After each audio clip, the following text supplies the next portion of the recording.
Good morning, students. Today we will start Lesson 1, The Rise of Nationalism in Europe, Part 2. Topic 2, The Making of Nationalism in Europe. The making of nationalism in Europe, we know today as Germany, Italy, Switzerland, were divided into kingdoms, duchies and cantons, whose rulers had their autonomous territories. Eastern and Central Europe were under autocratic monarchies, within the territories of which lived diverse peoples. They did not see themselves as sharing a collective identity or a common culture. They spoke different languages and belonged to different ethnic groups. The Habsburg Empire that ruled over Austria-Hungary, for example, patchwork of many different regions and peoples. It included Alpine regions, the Tyrol, Austria, and Sudetenland. Such differences did not easily promote a sense of political unity. The only tie binding these diverse groups together was a common allegiance to the emperor. Second topic is the aristocracy and the new middle class. Aristocracy were the dominant class in Europe, both socially and politically. They had large estates in the countryside and town houses. They spoke French in high societies for the purpose of diplomacy. The members of the class were united by a common way of life. Their families were often connected by ties of marriage. They had enough land. Land was cultivated by tenants and small farmers. The landlords owned was estates which were cultivated by the serfs. Middle class. Middle class consisting of professionals, industrialists, and businessmen. In Central Eastern Europe, they were small in number. It was among the educated classes where new ideas of national unity developed. They opposed aristocratic privileges and proposed their abolition. Next topic is, what did liberal nationalism stand for? In these 3 points are there. The term liberalism derives from the Latin root liber, meaning free. For the new middle classes, liberalism stood for freedom for the individual and equality of all before the law. Since the French Revolution, liberalism had stood for the end of autocracy and clerical privileges.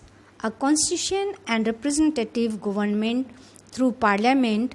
They also stressed the inviolability of private property. Liberal nationalism stand for universal suffrage. Suffrage means right to vote. The right to vote was granted exclusively to property owning men. Men without property and all women were excluded from political rights. Throughout the 19th century and early 20th century, women and non-propertied men demanded equal political rights. Liberalism stood for the freedom of market and the abolition of state-imposed restrictions on the movements of goods and capital. Last topic is a new conservative after, second last topic, a new conservatism after 1815. In 1815, representatives of the European powers, Britain, Russia, Prussia, and Austria, who had collectively defeated Napoleon, met at Vienna to draw up a settlement for Europe. The Congress was hosted by the Austrian Chancellor Duke Metternich. The delegates drew up the Treaty of Vienna of 1815, with the object of undoing most of the changes that had come about in Europe during the Napoleonic Wars. France lost the territories which had annexed under Napoleon. A number of states were set up on the boundaries of France to prevent French expansion in future. Austria was given Lombardy and Venetia, which were part of Italy. Prussia was given territories on its western frontiers. The German Confederation of 39 states formed by Napoleon was left untouched. Russia was given a part of Poland. The main intention was to restore monarchies that had been overthrown by Napoleon and create a new conservative order in Europe. The last topic is the revolutionaries.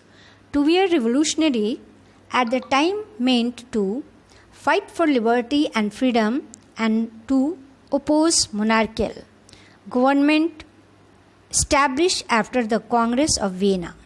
Many revolutionaries wanted to establish nation states, which was an essential part of their struggle for independence.